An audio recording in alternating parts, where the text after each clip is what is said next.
এই মুহূর্তে যারাই আমাদের টেলিভিশন শো দেখছেন সবার জন্য রইল শুভেচ্ছা। কানাডায় নির্মিত বাংলা টেলিভিশনের আজকের অনুষ্ঠানমালা নিয়ে আপনাদের সাথে আছি আমি সৌমিতা। একটি কবিতার আবৃত্তি দিয়ে শুরু করব আমাদের আজকের অনুষ্ঠান। মুগুর উঠছে, মুগুর নামছে, ভাঙছে মাটির ঢেলা, আকাশে মেঘের সাথে সূর্যের জমেছে মধুর খেলা। ভাঙতে ভাঙতে বিজন মাঠের কুয়াশা গিয়েছে কেটে, কখন শুকনো মাটির তৃষ্ণা শিশির খেয়েছে চেটে।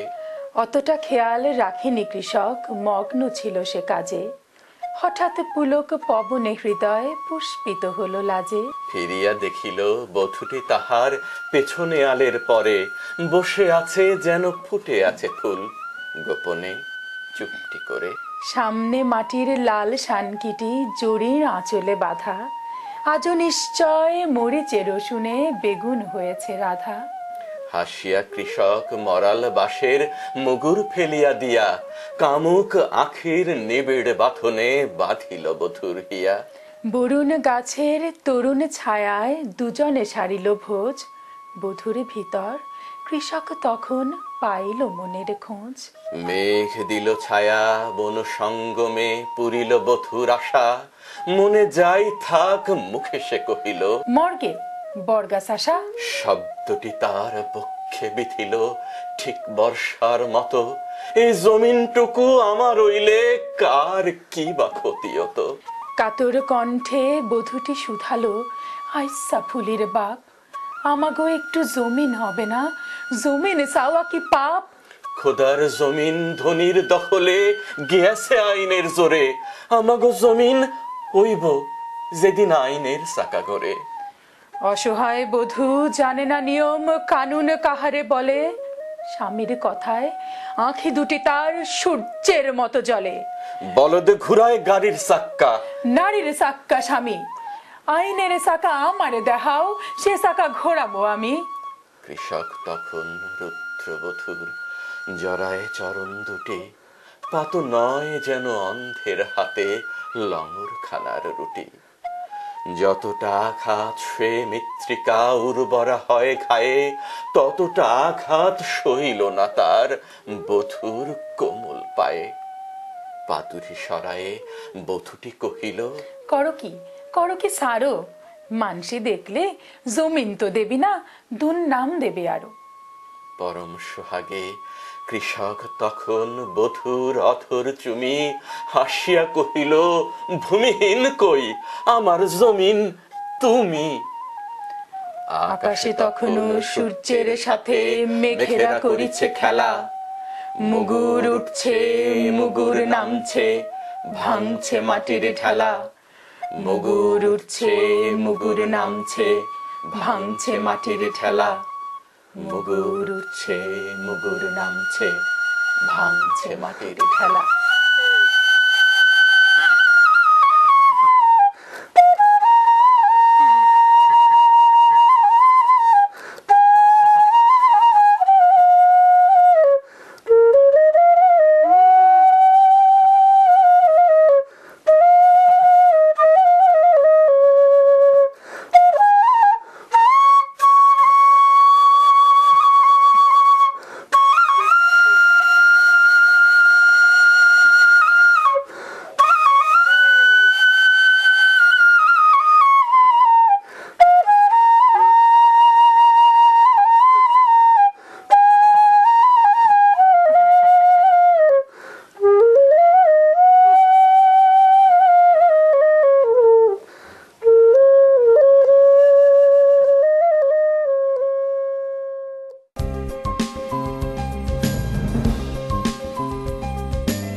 পল্টু কুমার শিকদার, বাংলাভাষী Canadian barrister, immigration, personal injury, criminal law, real estate সহ যে কোনো বিষয়ে আইনগত পরামর্শের জন্য নির্ভরযোগ্য ও বিশ্বস্ত। Omnibus tax and accounting services, দ্রুত ট্যাক্স রিফান্ড সহ যাবতীয় ট্যাক্স ও বিজনেস অ্যাকাউন্টিং এর জন্য নির্ভরযোগ্য প্রতিষ্ঠান। যোগাযোগ Mostaq Ahmed 2811 Danforth Avenue, Toronto. একটি স্বপ্নীল বাড়ি, একটি লাভজনক ব্যবসা, একটি নির্ঝঞ্ঝাট কন্ডোমিনিয়াম। আপনার এমন সব স্বপ্ন পূরণে অভিজ্ঞ রিয়েল এস্টেট এজেন্ট শাহজাদ একটি বিশ্বস্ত নাম।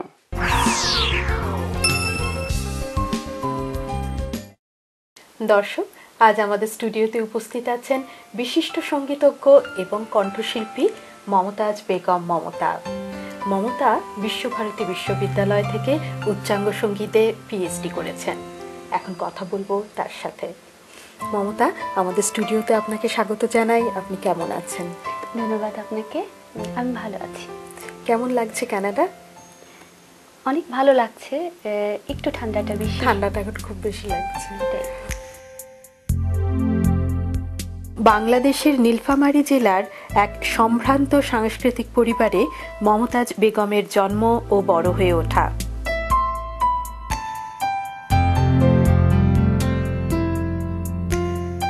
বাবা মোহাম্মদ মোশাররফ হোসেন নজরুল সঙ্গীতের একজন নিবেদিত প্রাণ শিল্পী, মা মোজনেহারা বেগম।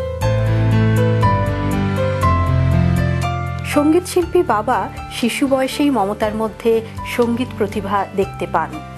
মাত্র 4 বছর বয়সে মমতা বাবার কাছেই সঙ্গীতে হাতেখড়ি নেন।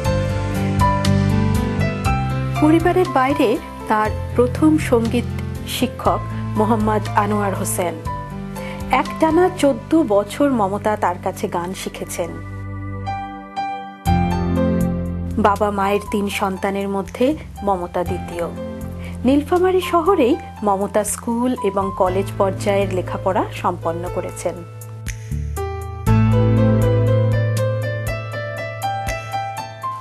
মমতা, আমি যতটুকু জানি আপনি আপনার শিক্ষা জীবনের শুরু মানে ইন্টারমিডিয়েট লেভেল অবধি আপনি বিজ্ঞান নিয়ে পড়াশোনা করেছেন, তারপরে সঙ্গীতের ওপর পিএইচডি করেছেন। সঙ্গীত চর্চা এবং সঙ্গীতের ওপর গবেষণা করা তো এক বিষয় নয়, বিজ্ঞান থেকে একদম সঙ্গীতে এলেন কেন? খুব ভালো প্রশ্ন। ছোটবেলা থেকে আসলে আমি একটা সাংগীতিক পরিবেশের মধ্যে দিয়ে বড় হয়ে উঠেছি।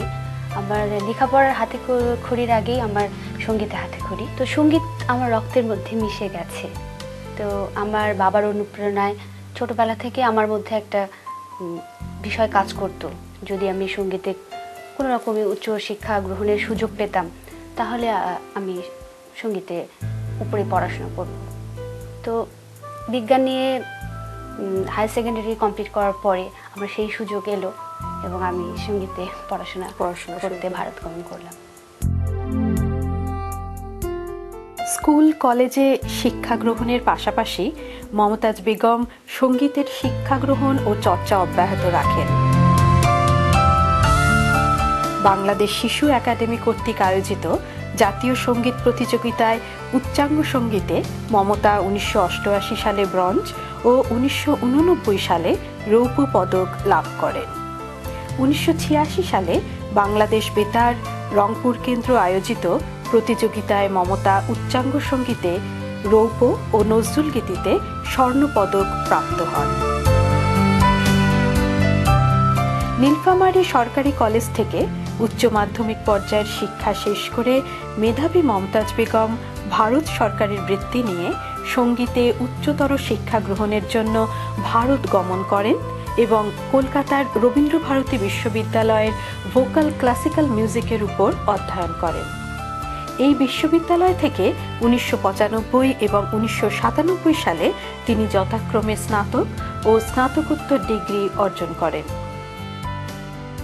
পরবর্তীতে মমতা শান্তিনিকেতনের বিশ্বভারতী বিশ্ববিদ্যালয় থেকে হিন্দুস্তানি ক্লাসিক্যাল মিউজিকের উপর গবেষণা করেন এবং 2006 সালে ডক্টরেট ডিগ্রি লাভ করেন। ভারতীয় উচ্চাঙ্গ সঙ্গীত একেবারে 1000 বছর আগে ছিল অনিয়ন্ত্রিত জনগণের অভিব্যক্তি।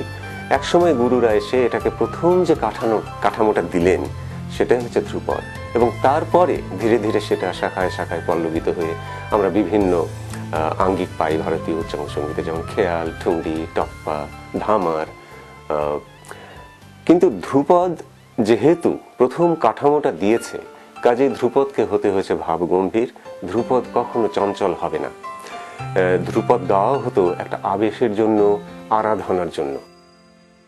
আমরা জানি যে আপনি ভারত সরকারের বৃত্তি নিয়ে রবীন্দ্রভারতী এবং বিশ্বভারতী বিশ্ববিদ্যালয় থেকে স্নাতক, স্নাতকোত্তর এবং পিএইচডি করেছেন।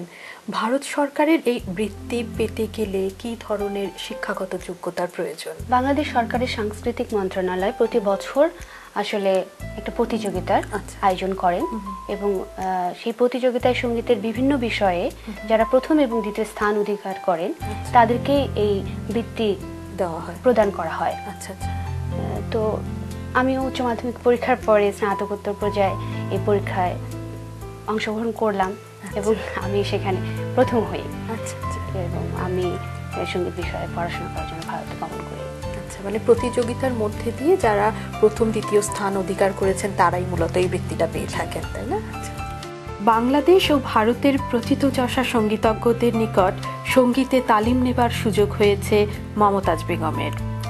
তার শিক্ষাগুরুদের মধ্যে উল্লেখযোগ্য শ্রী অজিত কুমার ধর, ওস্তাদ সাইমুদ আলী খান, নীলুফার ইয়াসমিন, ওস্তাদ রহিম ফাইমুদ্দিন ডাগর, শ্রীমতী কাবেরী কর, ডক্টর সব্যসাচী সার্খেল, শ্রী অলোক চট্টোপাধ্যায়, শ্রীমতী মীরা দত্ত রায়, শ্রী নিহার রঞ্জন বন্দ্যোপাধ্যায় প্রমুখ। মমতাজ বেগম বাংলাদেশ বেতার ও টেলিভিশনে নজরুলগীতি, রবীন্দ্রসঙ্গীত ও আধুনিক গানের তালিকাভুক্ত একজন শিল্পী। একাধিক প্রতিষ্ঠিত পত্রিকায় তাঁর লেখা সঙ্গীত বিষয়ক নিবন্ধ বোদ্ধা মহলে প্রশংসিত হয়েছে। বাংলাদেশের জাতীয় পর্যায়ে একাধিক সঙ্গীত প্রতিযোগিতায় মমতাজ বেগম সংগঠক ও বিচারকের দায়িত্ব পালন করেছেন। আমেরিকা, অস্ট্রেলিয়া সহ দেশে বিদেশে একাধিক সেমিনারে তিনি অংশ নিয়েছেন।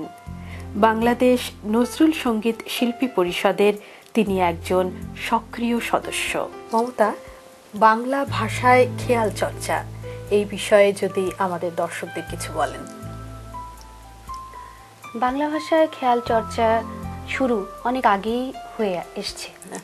রাধিকা প্রসাদ গোস্বামী, জ্ঞানেন্দ্র প্রসাদ ঘোষ এবং রঞ্জুর ইসলাম প্রত্যেকেই বাংলা ভাষায় খেয়াল রচনা করে গেছেন। হিন্দি, ব্রজভাষা, অন্যান্য ভাষায় যদি খেয়াল চর্চা হতে পারে, রচনা হতে পারে, তাহলে বাংলা ভাষা তো না হওয়ার কোনোই কারণ নেই। আর সবচেয়ে বড় কথা হচ্ছে মাতৃভাষায় আমি যখন আমার গান গাইব তার যে সাবলীলতা সেটা অন্য ভাষায় পরিপূর্ণভাবে প্রকাশিত হয় না। বাংলাদেশের ইউনিভার্সিটি অফ ডেভেলপমেন্ট অল্টারনেটিভে একটি পৃথক সঙ্গীত বিভাগ প্রতিষ্ঠায় মমতাজ বেগম মুখ্য সমন্বয়কের ভূমিকা পালন করেছেন। বিশ্ববিদ্যালয়ের সঙ্গীত বিভাগে তিনি সহকারী অধ্যাপক হিসেবে যোগ দেন 2003 সালে। উচ্চাঙ্গ সঙ্গীতের তত্ত্বগত বিষয়ে অধ্যাপনার পাশাপাশি ওই বিশ্ববিদ্যালয়ে তিনি নজরুলগীতি ও রবীন্দ্রসঙ্গীত গাইবার ব্যবহারিক দিকগুলো ছাত্রদের শিক্ষা দিয়েছেন। বিশ্ববিদ্যালয়ের এই সঙ্গীত বিভাগকে জনপ্রিয় এবং সফল করার প্রয়োজনে মমতা বাংলাদেশের খ্যাতিমান শিল্পীদের এই প্রক্রিয়ায় যুক্ত করতে পেরেছিলেন। তার প্রচেষ্টায় মুস্তাফা জামান আব্বাসী, ফরিদা পারভিন, সুজিত মুস্তাফা, ফেরদৌস আরা, তিমির নন্দী ও চন্দনা মজুমদার সহ দেশ বরেণ্য অনেক সঙ্গীত শিল্পীরা ওই বিশ্ববিদ্যালয়ে শিক্ষাদানে যুক্ত আছেন। মমতা, এখন তো আপনি কানাডা প্রবাসী, এই প্রবাসী জীবনে সঙ্গীত নিয়ে আপনার পরিকল্পনা কি, কিংবা আপনার জ্ঞান ও দক্ষতা থেকে কিভাবে আমাদের প্রবাসী কমিউনিটি উপকৃত হতে পারে? প্রবাসী জীবনে সঙ্গীত নিয়ে আসলে আমার সুদূর প্রসারী একটা পরিকল্পনা তো রয়েছেই। আমাদের কমিউনিটিতে তো রয়েছেই, এই বিদেশিদের মধ্যেও আসলে আমাদের সঙ্গীতের ধারাটাকে আমি আরও এগিয়ে নিয়ে যেতে চাই। কারণ আমাদের পূর্ব গুরুরা রবিশঙ্করজি, আলী আকবর খান সাহেব, এনারা তো ওনাদের পারফর্মিং লেভেলের একটা পর্যায়ে নিয়ে গেছেন এবং এই বিদেশিদের কাছে আমাদের শাস্ত্রীয় সঙ্গীতের যে ধারাগুলো সেগুলোকে পরিচিত করেছেন। তো আমার ইচ্ছে যে এই শাস্ত্রীয় যে ধারা সেটার পাশাপাশি আমাদের শাস্ত্রীয় ধারার যে তত্ত্বীয় বিষয়টা, এটার সাথে এই বিদেশি যে সঙ্গীতের যে ধারা, ক্লাসিক্যাল মিউজিক, মানে প্রাচ্য এবং পাশ্চাত্যের যে ক্লাসিক্যাল মিউজিক, সেটার মধ্যে একটা মেলবন্ধন তৈরি করা। উচ্চাঙ্গ সঙ্গীত বিশেষভাবে দাবি করে বিভিন্ন ধরনের গায়কী, এবং ডক্টর মমতার গান শুনলে আপনারা বুঝতে পারবেন যে ওনার কণ্ঠ অত্যন্ত পরিশীলিত, এবং রাগ রাগিনীর অভিব্যক্তিগুলো ঠিক যেভাবে হতে হয়, তার গুরুরা ঠিক যেভাবে শিখিয়েছেন, ঠিক সেই অভিব্যক্তিগুলো উনি ওইভাবে দিতে পারেন। তো বিশ্বভারতীর মতো জায়গা থেকে ডক্টরেট করে আসতে হলে যতখানি ঘষা মাজা করতে হয়, ততখানি ঘষা মাজা আমরা ওনার কণ্ঠে পাই। মমতা, আপনাকে অনেক ধন্যবাদ আপনার ব্যস্ত সময় থেকে আমাদের সময় দেওয়ার জন্য। আপনার জন্য রইল অনেক শুভেচ্ছা। ধন্যবাদ আপনাকে আমাকে স্টুডিওতে আমন্ত্রণ জানানোর জন্য। দর্শক মণ্ডলী, ধন্যবাদ আপনাদের যারা আমাদের সাথে এতক্ষণ ছিলেন। ধন্যবাদ বাংলা টেলিভিশনকে। দর্শক, এখন মমতার একটা গান আপনাদের জন্য।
হরিছে পাপ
জনম গেল ঝুরিয়া,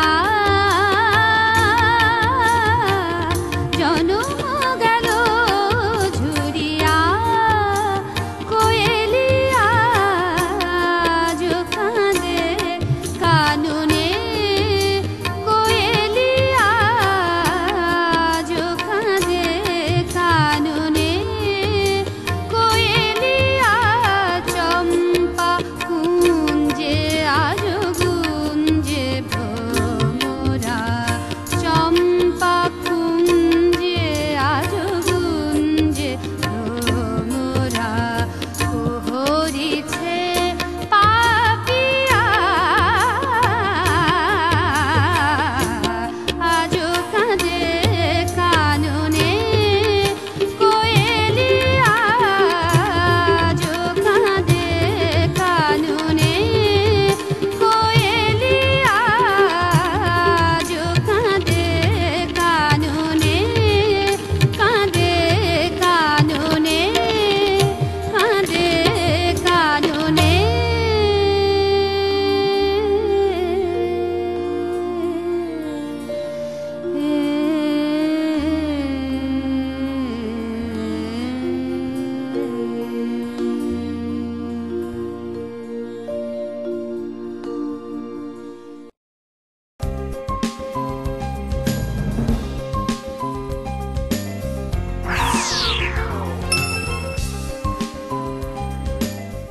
প্রণবেশ পোদ্দার দীর্ঘদিনের অভিজ্ঞতা নিয়ে আপনাদের সেবায়। আরইএসপি লাইফ ইন্স্যুরেন্স, আরআরএসপি নতুন ইমিগ্রেন্টের প্রাথমিক সেটেলমেন্ট। আমি প্রণবেশ, আপনাদের সেবায় সবসময়। 3028 Danforth avenue. Bangla media, Bangla বই, পত্রিকা, গানের সিডি, নাটক ও সিনেমার বিপুল সমাহার। ড্যানফোর্থ ও ভিক্টোরিয়া পার্ক এলাকায় বাংলা মিডিয়ায় সাদর আমন্ত্রণ। 3000 ড্যানফোর্থ অ্যাভিনিউ, টরন্টো। বাড়ি কিনবেন? সে অনেক ঝামেলা। আমি আপনাকে সাহায্য করব। সঠিক বাড়িটি কেমনে খুঁজে পাবো? আমি আপনাকে সাহায্য করব। মর্গেজ পেতে তো অনেক সমস্যা। আপনার মর্গেজ সমস্যা সহ বাড়ি কেনা বেচার যাবতীয় পরামর্শের জন্য সাজ্জাদ একটি বিশ্বস্ত নাম।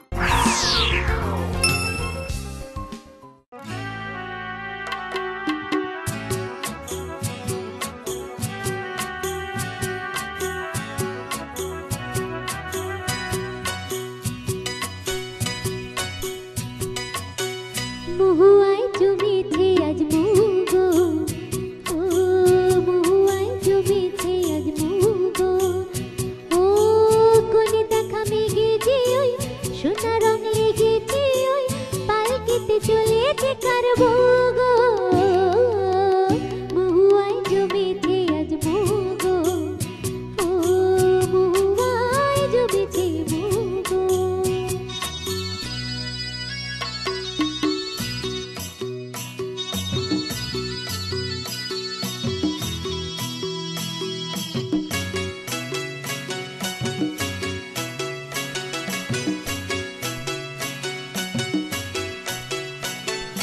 জানি না তো এ কি আমার আজ হলো,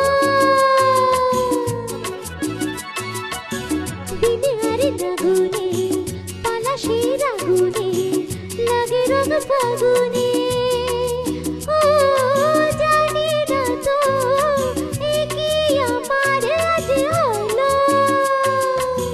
দিনের আগুনে পলাশের আগুনে লাগে রং ফাগুনে,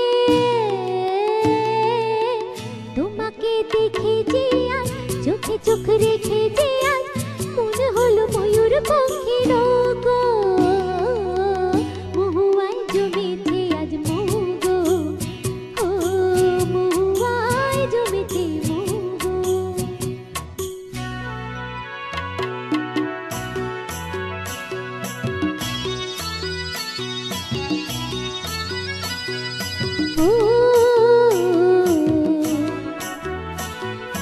জানি না তো এ কি আমার আজ হলো, কত সুর বাহারে ভরে মন আহারে ডাকে প্রিয় কাহারে, ও জানি না তো এ কি আমার আজ হলো,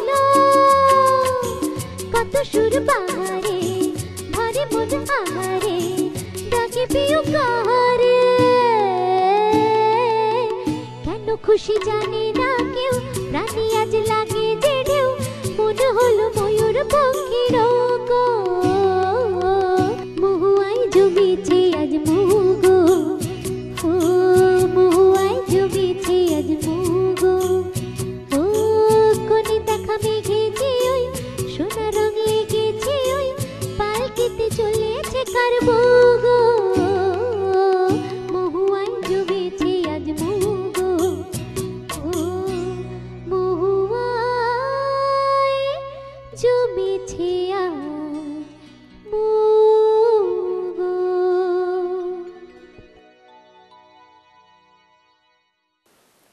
দর্শক, এই ছিল আমাদের আজকের আয়োজন। আপনাদের সকলকে ধন্যবাদ আমাদের সাথে থাকার জন্য। পরবর্তী অনুষ্ঠান ঠিক এক পক্ষকাল পরে একই সময় একই চ্যানেলে দেখবার আমন্ত্রণ রইল। সকলে ভালো থাকুন, সুস্থ থাকুন, আর বাঙালির সাথে বাংলা বলুন।